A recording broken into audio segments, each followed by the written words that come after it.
Shalom, jumpa kembali. Kita memasuki bagian yang keempat dari judul Sejarah Persepuluhan mulai Abraham, Musa, Tuhan Yesus, dan para rasulnya.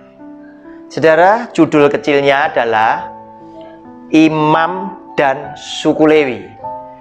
Saudara, pasti akan timbul pertanyaan di antara Anda dan saya ketika kita mulai disingkapkan bahwa apa persamaannya imam dengan suku Lewi dan apa perbedaannya imam dan suku Lewi.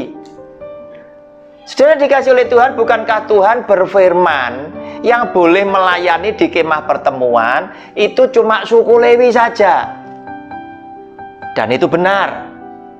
Oleh karena itu, pada Bilangan 18 ayat ke-7, video bagian yang ketiga yang lalu, kita sempat bertanya, loh Tuhan kenapa? Tuhan kok begitu kejam? Seakan-akan, kenapa orang awam yang mendekat kepada kemah pertemuan, yang mendekat kepada bait Allah harus dihukum mati? Dan itu nanti akan terjawab pada bagian yang keempat ini. Saudara yang dikasih oleh Tuhan, kita lihat lebih dulu perbedaannya dan persamaannya imam dan suku Lewi. Saudara, persamaannya, imam dan suku Lewi semuanya sama-sama melayani di dalam bait Allah. Yang bisa jadi imam cuma Harun dan anak-anaknya laki-laki, lainnya tidak bisa. Berarti jumlah imam akan menjadi semakin lama semakin sedikit. Tetapi jumlah penata layanannya tetap harus dari suku Lewi, yang bukan anak laki-lakinya Harun, itu tetap suku Lewi. Persamaannya sama-sama suku Lewi. Perbedaannya, yang satu bisa jadi imam, yang satu tidak bisa jadi imam, yaitu cukup sebagai penata layanan. Contoh, misal zaman sekarang, yang bisa jadi pendeta cuma anak laki-lakinya Harun, yang lain tidak bisa. Yang jadi penata layanan, WL, singer, pemain musik, yang membersihkan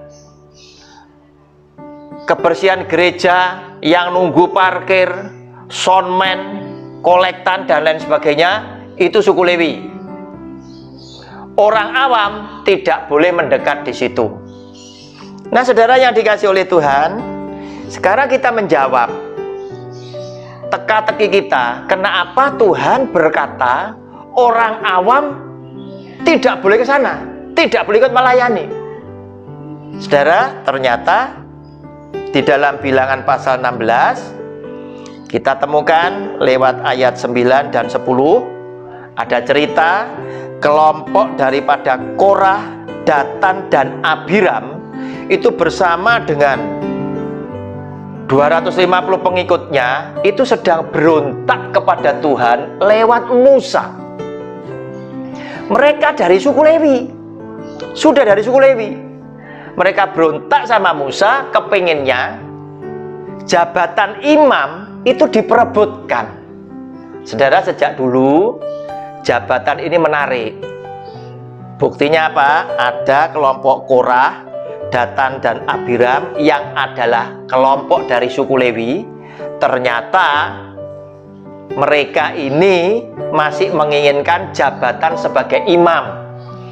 Mereka sepertinya tidak rela bahwa imam itu dipegang oleh Harun. Oleh karena itu mereka protes. Nah, saudara, lihat sekarang. Di tengah-tengah protes tentunya membuat Musa itu kalang kabut untuk mengambil keputusan. Sehingga Tuhan harus turun tangan menyelesaikan persoalan itu. Saudara, Bilangan pasal 16 ayat 9 dan 10. Belum cukupkah bagimu, ini Tuhan ngomong kepada Korah, Datan, dan Abiram, bahwa kamu dipisahkan oleh Allah Israel dari umat Israel dan diperbolehkan mendekat kepadanya, huruf besar, supaya kamu melakukan pekerjaan pada kemah suci Tuhan dan bertugas bagi umat itu untuk melayani mereka. Diizinkan karena mereka memang suku Lewi. Dan bahwa engkau diperbolehkan mendekat bersama-sama dengan semua saudaramu Bani Lewi, dan sekarang mau pula kamu menuntut pangkat imam lagi. Saudara, inilah yang membuat Tuhan kesel, sehingga Tuhan akhirnya memerintahkan Musa supaya Musa ngumpulkan 12 suku itu tadi untuk menyerahkan masing-masing suku itu dengan satu tongkat dan diberi nama. Ini tongkatnya suku apa? Supaya nanti Tuhan yang menentukan siapa yang mau dipilih oleh Tuhan sebagai imamnya, yaitu ditandai dengan tongkat siapa yang berbunga. Nah, saudara yang dikasih oleh Tuhan, Bilangan pasal 17 ayat 1 sampai dengan 8. Saya bacakan cepat. Bilangan 17 ayat 1 sampai 8. Tuhan berfirman kepada Musa, katakanlah kepada orang Israel dan suruhlah mereka memberikan kepadamu satu tongkat untuk setiap suku. Semua pemimpin mereka harus memberikannya satu demi satu, seluruhnya 12 tongkat. Lalu tuliskanlah nama setiap pemimpin pada tongkatnya. Pada tongkat Lewi harus kau tuliskan nama Harun.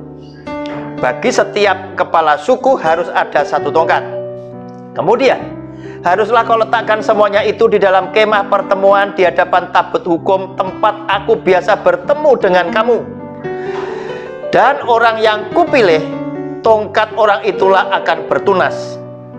Demikianlah aku hendak meredakan sungut-sungut yang diucapkan mereka kepada kamu, sehingga tidak usah ku dengar lagi. Setelah Musa berbicara kepada orang Israel, maka semua pemimpin mereka memberikan kepadanya satu tongkat dari setiap pemimpin. Menurut suku-suku mereka, 12 tongkat, dan tongkat Harun ada di antara tongkat-tongkat itu. Musa meletakkan tongkat-tongkat itu di hadapan Tuhan dalam kemah hukum Allah. Ketika Musa keesokan harinya masuk ke dalam kemah hukum itu, maka tampaklah tongkat Harun dari keturunan Lewi telah bertunas, mengeluarkan kuntum, mengembangkan bunga, dan berbuahkan buah badang.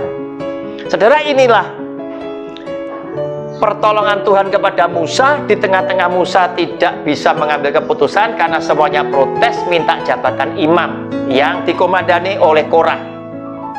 Akhirnya Tuhan turun tangan dengan minta semua suku menyerahkan satu tongkat. Dan tongkat siapa yang bertunas, yang berbunga, itulah yang dipilih oleh Tuhan menjabat sebagai imam bersama anaknya laki-laki secara turun-temurun. Nah, saudara yang dikasih oleh Tuhan, sekarang kita melihat di Bilangan pasal yang ke-18. Bilangan pasal 18. Kita pernah membaca ayat 7 dan ayat 8. Ayat 7 dan ayat 8, di mana kita ngomong ayat 7, kenapa kok Tuhan ini begitu kejam kepada orang awam? Karena apa? Tuhan memang kepingin yang boleh melayani hanya suku Lewi, di mana suku Lewi dibagi dua. Bisa yang satunya jadi imam, yang satunya tidak jadi imam tetapi menjadi penata layanan. Otomatis jumlah suku Lewi yang bisa jadi imam jumlahnya lebih sedikit dibandingkan dengan penata layanan. Karena yang dari imam hanya berasal dari Harun dan garis keturunan laki-lakinya. Itu yang jadi imam. Nah, saudara yang dikasih oleh Tuhan, sekarang kita lihat Bilangan 18 ayat 20 dan 21.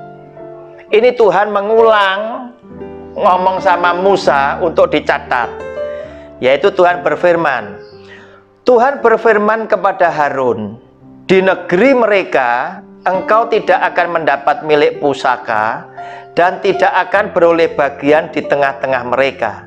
Akulah bagianmu dan milik pusakamu di tengah-tengah orang Israel. Mereka tidak punya warisan tanah. Tuhan ngomong sama Harun, sama Musa, Orang Lewi yang jadi imam suku Lewi tidak punya warisan tanah, tetapi milik pusakamu adalah Aku, pencipta langit bumi dengan segenap isinya.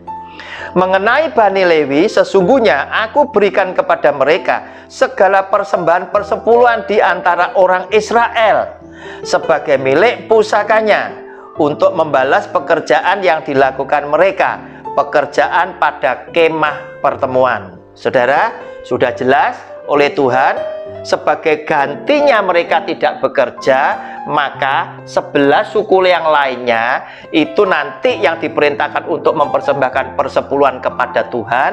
Milik Tuhan inilah yang kemudian diberikan oleh Tuhan kepada Harun, kepada anak-anaknya, kepada suku Lewi semuanya, itu untuk memelihara mereka, karena mereka tidak bekerja di dunia sekuler, tetapi mereka bekerja hanya untuk kepentingan bait Allah, bekerja untuk Tuhan, milik Tuhan, itu yang diberikan oleh mereka. Nah, saudara yang dikasih oleh Tuhan, sekarang kita menyaksikan ayat-ayat selanjutnya. Ayat-ayat selanjutnya.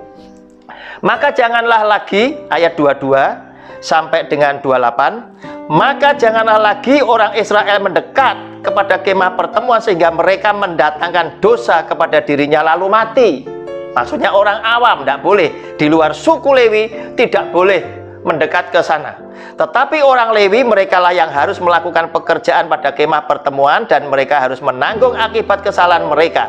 Itulah suatu ketetapan untuk selama-lamanya bagimu turun-temurun.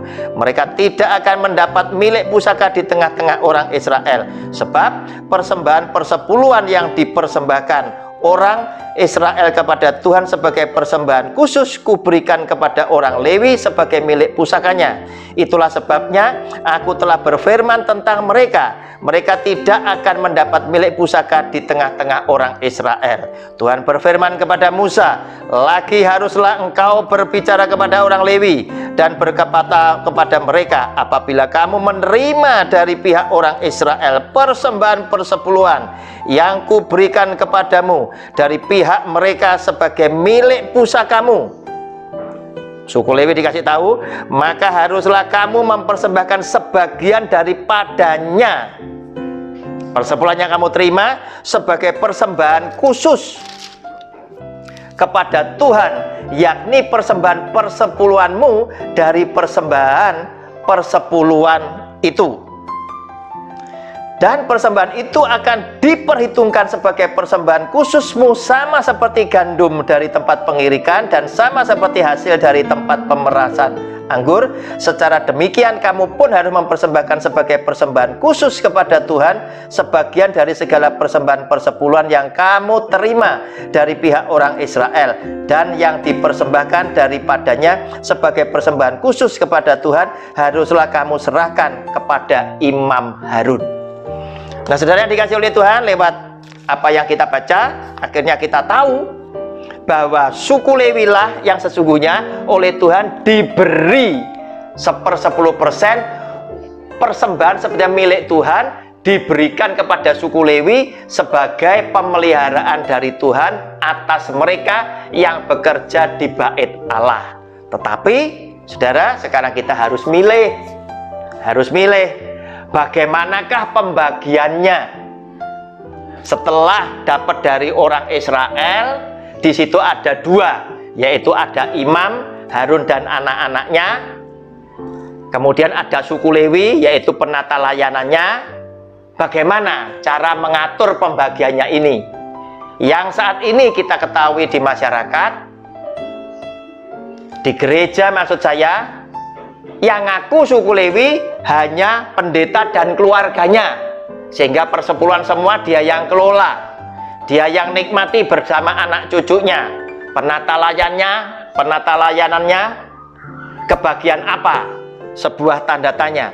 Untuk menjawab itu, kita akan berjumpa pada video bagian yang kelima.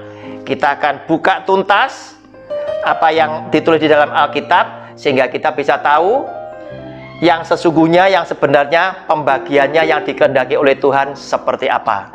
Tuhan Yesus memberkati. Jangan sampai Bapak Ibu ketinggalan. Kita akan berjumpa di video saya yang berikutnya. Shalom. Amin.